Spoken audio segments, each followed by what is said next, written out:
I am Rebecca from ChemKnits. And did you know that I actually have a PhD in biochemistry and molecular pharmacology? The chem in ChemKnits comes from my graduate school studies and my scientific background. And so while I like to do dyeing experiments that are fairly qualitative, I like to experiment with different ways to add color to yarn, sometimes I set something up and I don't do all the controls that I should. And that really bothers the scientist in me. When you're designing experiments, and not everything that I do here on this channel has to be perfect, but in general, when you're designing experiments, you want to think about controls for all the different variables you have. This can help you come to a conclusion about what things make a difference versus just being something that happened and wasn't a result of the variables that you were playing around with. Now, I'm specifically talking about the experiment I did in Dyepot PS 73. Editor's note, because I left out an important detail. When I'm talking about the project today, I speckled the yarn first on the countertop, and then we either dip dyed it straight away without steam setting first. We dip dyed it into a dye bath, or I did steam set the speckles first and then dip dyed. So we were playing around with different orders before dip dyeing our speckled yarn. Now back to the video that was my update on this project. In that video, I wanted to play around with steam setting yarn before or after dip dyeing it into a color. But I think the colors that I picked had a color that bled even after I steam set it. And so I think that there was a variable in there that changed some of the results. Now, from this project where I had, now in this other project that I did, we had our colorway that we steam set. Then we had a colorway that we steam set and then dip dyed into our blue. A colorway that we had sit at room temperature on the countertop for 2 hours, and then we dip dyed into blue. And then finally a skein that we dip dyed into blue straight away. Now the base color here looks greenish in all of them, but I dip dyed into a blue. Clearly, I hypothesized that Kelly green bled when it was in hot water. It did not look green right after I dip dyed, but after it had been in heat for a while, it looked green. This intro is getting long. I'm going to talk about what I thought happened as we get into some of our yarn dyeing, but we're not going to do every single possible control, but I want to revisit a couple of the scenarios that I left out last time to see if we can answer some of my unanswered questions. The first thing that I need to do is dip dye into the Caribbean blue first to show that it isn't aqua, it isn't green, it is blue. And I want to dip dye it first and then speckle on top of it. So here in this dye bath, I started with 16 cups of water, 4 tablespoons of white vinegar, and 15 milliliters of the same old stock solution of Dharma Caribbean Blue. I then brought over a skein of Presoaked Swish DK yarn, 100% superwash merino. It was pre-soaked with no acid, and we're just gonna dip dye this into our dye bath until all the color absorbs.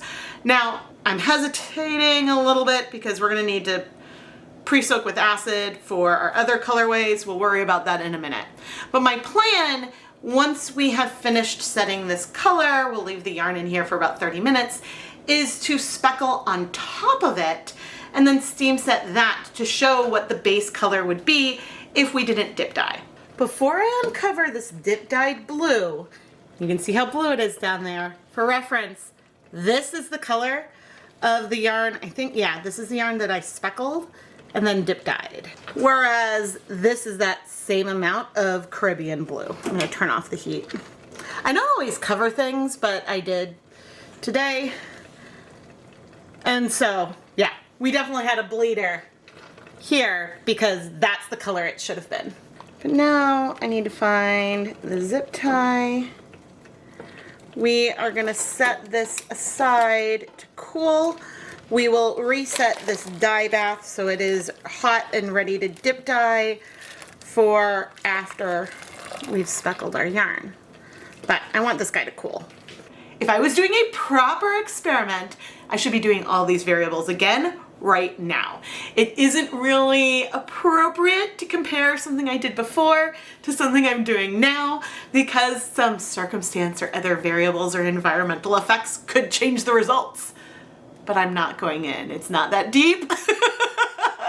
Yes, sometimes things might work differently on different days, but we're going for it. I just wanted to show that this blue is blue and not green, because what if it was greenish? What if there was a contaminant or something in there or contaminant in my pot? Well, actually the pot's been used and washed, so that wouldn't tell us. But if this doesn't look blue, then that tells us that something else was going on. But now we need to go and speckle onto our yarn.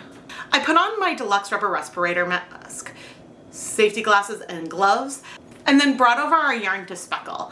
I did add a lot of acid to the pre-soak of the other skeins of yarn, the one that I didn't dip dye, so that way there was acid in there as well for our speckling.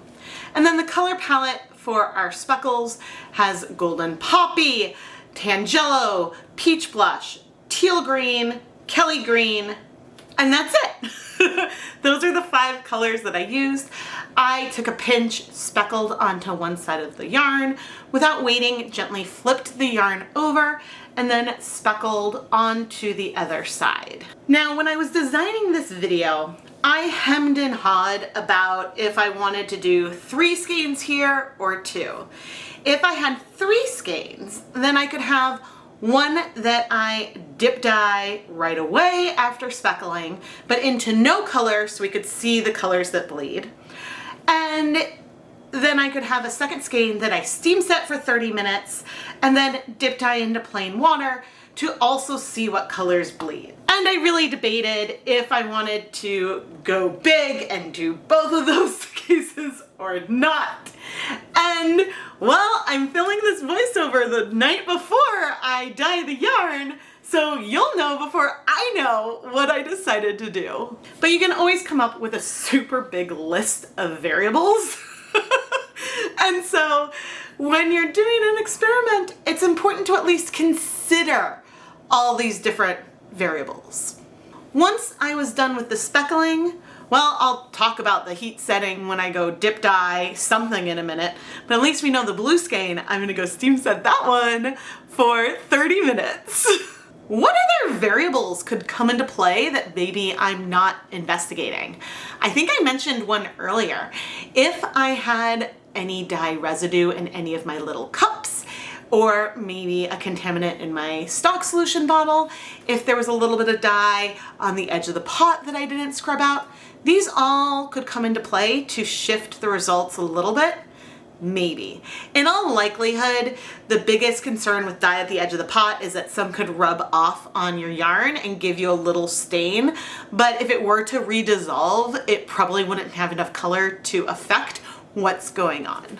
But in theory, these are some environmental factors that could contribute to differences you might see. Other variables that I'm not controlling for here are the temperature of the dye bath. It could matter if we're just below a boil, if we're at a boil, maybe 10 degrees could make a difference between bleeding and not bleeding. And so that's something that I'm not controlling for as well. Before I started speckling, I reset our dip dye pot with 16 cups of water and 4 tablespoons of white vinegar, so it would be ready to immediately dip dye some yarn into it after I finished speckling.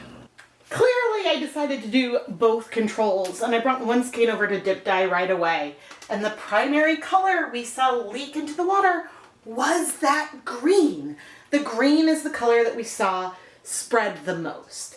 Yes, our other speckle colors did spread around where they were placed, but as it spread and dissolved a little bit in the water, the yarn kind of sucked it back up, so they stayed a little bit more locally.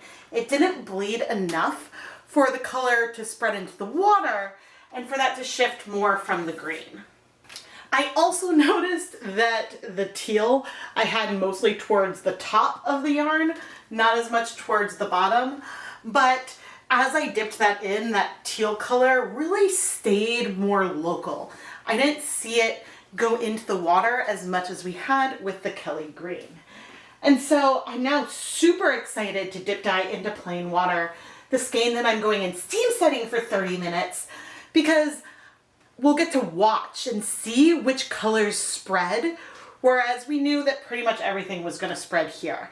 I would say that the peach blush and the Tangelo spread a little bit less than that Kelly green, but it's the Kelly green that is the biggest culprit, for sure. Okay. We are looking very green. Very, very green, but we can see all these other colors a little bit better. Now, I think a reason why I had picked Kelly green to be a part of this colorway in the first place was because I had a feeling it would spread.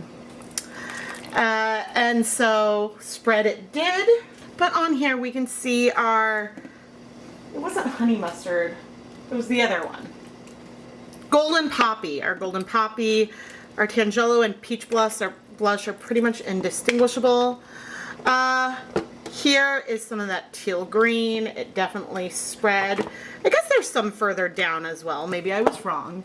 But I'm going to set this aside to cool. And we're going to reset this dye bath with 16 cups of water and 4 tablespoons of white vinegar. We'll heat it up so then we can dip dye our steam set skein of yarn. It's been 30 minutes, and look how careful I was with the yarn in the pot. Oh no, something slipped. I was like, I am being so careful to make sure they don't touch each other. And I'm glancing, you know, it's possible. Yep, I touched it. There's a little bit of dye that didn't sink in all the way. Interesting. Maybe it was a little too thick. All right, but we're gonna set this aside and we'll deal with that at the washing stage. But notice how our background color here is still very, very blue. We do have some spread of some of the colors, so some greener areas, but it's primarily blue. So that conclusion of, oh, if you want it to be blue and you don't want colors to spread, dip dye first, then speckle on top. Now I'm going to remove this other skein. I don't necessarily see any dye particles here that weren't bound. That was just a little unlucky, I think, with the first one. But here is our speckled yarn. We have a little bit more spread. I was a little bit heavy, I think. But in general, we have some itty bitty little specks. We have some bigger patches. But I'm mostly curious to see what's going to happen to the background coverage once we go dip dye. But I'm going to set this aside to cool because we'll reset the pot for our dip dyeing. And before we go and look at the first colorway we dip dyed, I'm going to bring over our yarn mop so we can steam set this for 30 minutes. I'm not worried about our speckled yarn cooling off completely before we dip dye it. It's okay if there is still some warmth in there when we come over here. What I do want is for this dye bath to be hot. I want to get to a boil and then reduce the temperature before we start dip dyeing. That way we can, have things hot so that way we can see and capture what, if any, bleeding we get. And as for the tiny bit of green that I saw that was still above the surface, it was almost like a little droplet that hadn't sunk into the yarn. That will either sink in as it's cooling or it'll rinse out once we go and wash the yarn. And this is why when I wash yarn that I've speckled on the countertop, I like to make sure that it's submerged for maybe longer than washing some other skeins. I like to make sure that the zip tie is moved and submerged, because if there's any dye left at the surface because maybe there was too much in one little spot, that's gonna give us time to rinse things out. And so if we initially see a little bit of bleeding on that when we go and wash it, I'm not gonna immediately be concerned because we're understanding that it's a possibility. While dip dyeing our steam set skein, there wasn't a huge bloom of color that came out, at least not right away. There was a hint of some bleeding around some of our Kelly greens, but that got soaked up pretty quickly. And there was a little bit of spread around some of the teal green. I have a feeling that some of that could be related to maybe some excess dye there, or it could just be bleeding that happened, right? It just legit could be bleeding. But I seem to remember that in the last video, when I dip dyed into blue, it looked very blue at first, but after 30 minutes or so, then all of a sudden the background looked, but after 30 minutes or so, the background looked significantly more green, more teal, I suppose. And I think that over time in the hot dye bath, some of those greens are gonna come out and stain the skein a little bit more. Oh no! Now I'm thinking of another variable we could do. We could speckle, steam set 2 skeins, dip and include Kelly green in there, dip dye 1, steam set it again to just set that color, dip dye another, leave it in the pot for 30 minutes and see what differences we see there. Because I do believe that while we had some pastel spread, we still had white on that original skein. But anyway, we'll see what happens over the course of 30 minutes. After 10 minutes, it did really look like the colors had spread out. Not a ton, but it seemed like a pastel green was going all over the yarn a little bit more. There didn't seem to be a lot of color in the dye bath, but I think we have color bleeding and then the yarn is soaking it back up. After about 20 minutes, we definitely have a pastel all over. I can't really tell if this is a lot more than what we had at 10 minutes, but it is definitely present. We've had bleeding and spread all over. What I can say is that, at least for now, it does feel like there's less green overall all around than what we had on the skein of yarn that I just dip dyed straight away. So some of these speckles are also definitely staying put as speckles a little bit better. So that is worth noting that there's definitely differences in the amount of bleeding, but that's because we've set most of these colors in place. I heat set this yarn for 30 minutes before we went and dip dyed. Why is color coming out? Well, the color might not come out right away. The color might come out over time and then rebind to the yarn because we're getting bleeding. Acid dyes require heat, require acid, wool-based yarn, protein-based yarn, and heat to set. But that heat can also disrupt the interactions between the dye and the yarn. This is why we always recommend to wash your hand-dyed yarns in cold water, because hot water can disrupt those interactions. And you might see this with other colors, like a fluorescent pink. In hot water, the color will come back out. That is just what happens because of the way the bonds are disrupted. Now that color could rebind, it could be completely wash fast in cool water, but the heat is a factor. And this can be why the order with which you choose to play around with your different variables can be so important. Because you may choose to speckle first and then dip dye onto the yarn after that, but if you don't know whether you have a color that's going to be a bleeder, that can shift that final color that you have on the yarn. And so practically, it may make a lot more sense for you to go ahead and dye your background color first and then speckle on top of it. That is the logical order to do things. So while you can do things in a different order, you may not want to. Certainly, what we saw in the other video is that most of the speckles were not disrupted. There was just something that bled a little bit. But because I decided to add some dye to the dye bath because I didn't think things were gonna bleed, that made it harder to interpret some of the results. It made it less about the speckles and more about that green color. And so that's why we're just adding some variables here today. And ultimately, we're just doing a lot of chatting. Let's talk backstaining, because that is the word for the phenomenon we saw here, where we had colors that are set, and then you go and you submerge them in liquid, some dye spreads out, and then is captured by the yarn, removing the color of the base that we had. Now, if you're dealing with hot water, all bets are off. I've talked about hot water and dyes. But if this happens when you're starting to wash the yarn, which we didn't see happen when I washed yarn dyed with these dyes under very similar conditions the other day. So I don't think that that's a concern that we would have today. But if we did start to see dye come out, remove the yarn from that water right away. I typically never let yarn soak in that first rinse. But then another thing you can do is add soap.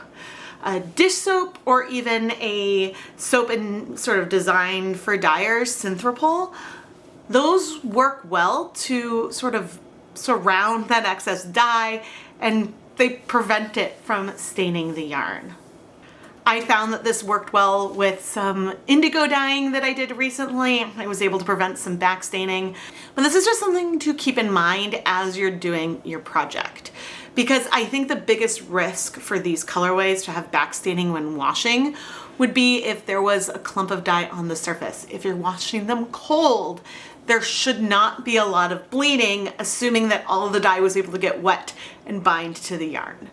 After 30 minutes, I don't think things are actually super changed, but we definitely have little bits of color all over that we didn't after that first dunk. And that's because of bleeding. Too bad. All right, I'm gonna set this aside to cool, and then we can wash it. But quickly, here's the skein we just dip dyed compared to the one we dip dyed without steam setting first. And I think it's gonna be easier to see this comparison here today, because when we also had the blue involved, that really covered up some of the things and made it a little harder to see some of the coloration.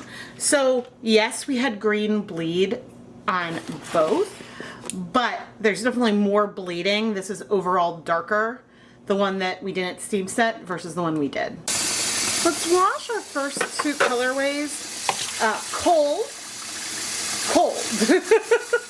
Hopefully we won't get any bleeding this time. I'm not expecting any, and there's no color in that water yet. So I'm feeling optimistic, but you never know. It's always good to be appropriately cautious. Although, actually, there wasn't bleeding in the other video, so that would be a reason why we wouldn't expect any here. But all right, I don't see any bleeding here. But again, we're using cold water. So, and if you think about it, the bleeding, a little amount happened right away, but most of it didn't happen until, but most of that bleeding didn't happen until we had been in hot water for a long period of time. So I hope that that is helpful. But anyway, time to go in the spin dryer.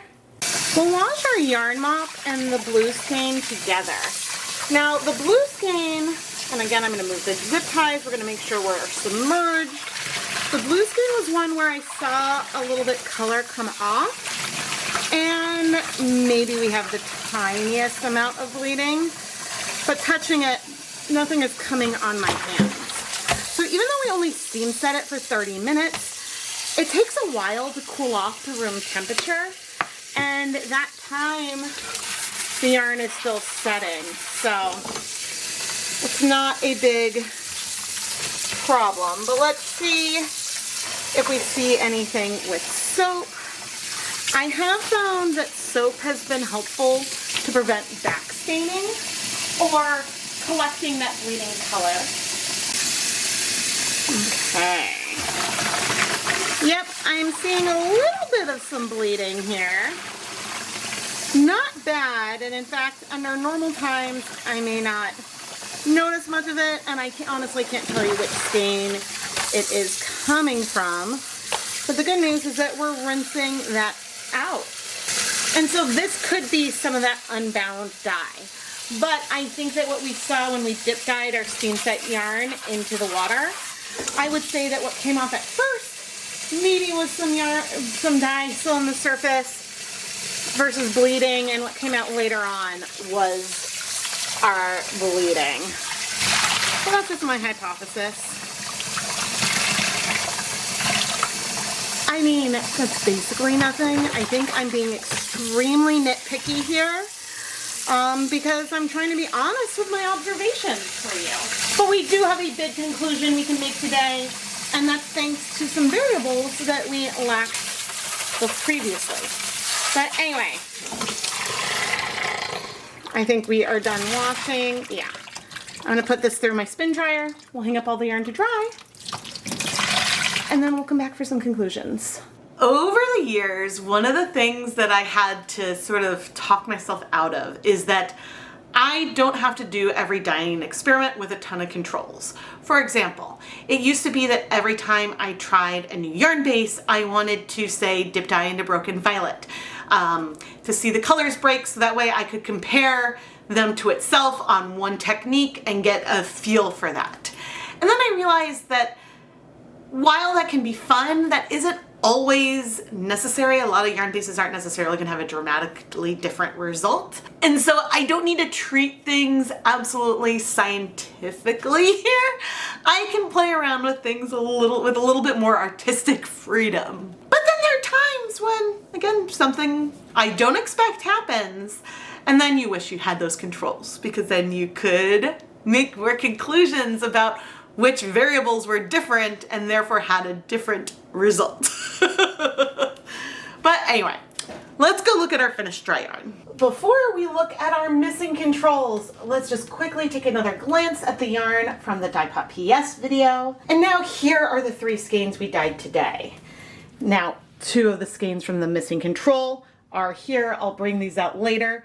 But the main thing I want to show at first, this is the skein of yarn we speckled, steam set, and dip dyed into the blue.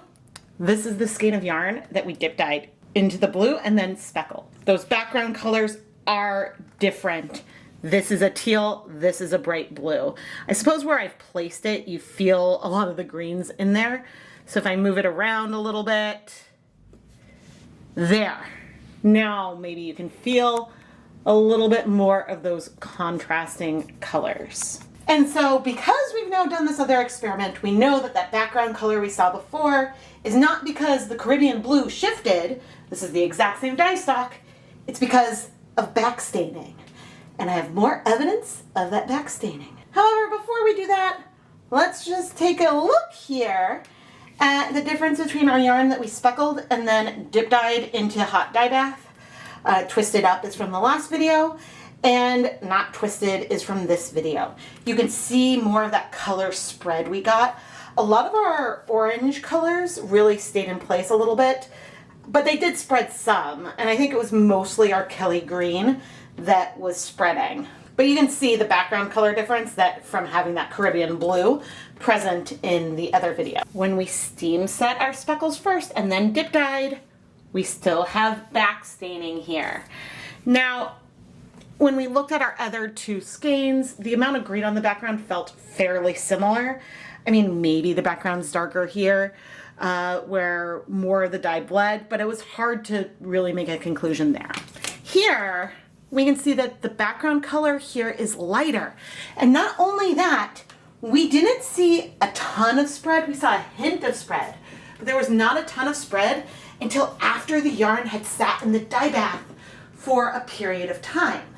And that's because that prolonged exposure to heat disrupts the interaction between our acid dyes and the yarn of some colors. Not all, but some. And so that is what caused the yarn to bleed, and then our conditions were set up correctly for that bleeding color to suck back into the yarn, which is too bad. But it did explain what we saw in the other video, and so it's not that bad. But what I can do now is offer an official recommendation. And that recommendation is, if you want speckles on a dip dyed or tonal yarn, dye your background color first and then speckle on top of it. This is your best chance to ensure you get that background color you want, because should backstaining happen, well, then that can shift the color that you have. And you get something that isn't blue anymore, and that just might not be what you want. Now, what happens if you speckle your yarn and you go to wash it and you immediately see a lot of color bleeding out? This can happen for a couple of reasons. There could be some unbound dye on the surface, or conceivably you've added way too much dye powder onto your yarn. There is a yarn base in my memory where I had way too much dye, and I want to actually rewatch and react to that, so that way I can talk about how to avoid that going forward, because I think that's an easy mistake people can make, and I don't want to make that mistake on purpose again. So yes, it's important to consider a lot of different factors as you're dyeing yarn, and sometimes you make mistakes and you learn from it. But back to the question. If you're getting a lot of bleeding after you've speckled onto your yarn, make sure you're washing with dish soap. This should help prevent backstaining, which is pretty wonderful. And you might still see some backstaining, but the soap may be able to help bind some of that dye to itself, so that way you can rinse it out. And it's not perfect, but I recommend using soap. Finally, we have another beautiful yarn mop here today, who is actually quite similar to the other yarn mop, even though they were dyed on different days. I forget if some of the Caribbean blue ended up on here or not, but anyway, they're very similar. I am Rebecca from ChemKnits, and there's construction outside, which I think is going to be making an audible impact on this video, so I do apologize for that. But please subscribe and turn on notifications so you never miss a new video. And I've been referencing a video that's now publicly available on the ChemKnits Tutorials YouTube channel. But if you want early access to the Dyepot PS series, go and check out the ChemKnits Patreon. ChemKnits patrons can get a lot of cool perks. You can learn more about that over there. But one of the perks is that they get to see the Dyepot PS video a month early. And if you become a patron, even if you select the lowest reward level at $1 a month, you can get access to the newest Dyepot P episode today. However, don't worry, all of those videos eventually become public here, so you're not missing out, you just get early access. You can find more details over at patreon.com/ChemKnits. My background is as a scientist, as an experimentalist, and I started ChemKnits while I was in graduate school working on my PhD. And I do have a PhD, I just never expected that I would transition more to experimenting on yarn versus working in a lab, which is fine. It's just fun when sometimes the art questions in me and the scientist side of me struggle, and I have to think I don't need to do absolutely every control, but it is important to do controls so that way you can interpret the results or unexpected things correctly. Because if things happen the way you expect, then, well, you hopefully, unless you skipped a really big control, hopefully you can make a conclusion. But given that we had bleeding and backstaining from our steam set speckled yarn last time, I didn't know for sure how to interpret it. I had a strong hypothesis, which is correct, but a hypothesis isn't always a correct. And as my kids like to say, if you ask them what a hypothesis is, they'll say it's an idea you can test. And test it we did, and I'm really glad we did. I am Rebecca from ChemKnits, and thank you so much for watching.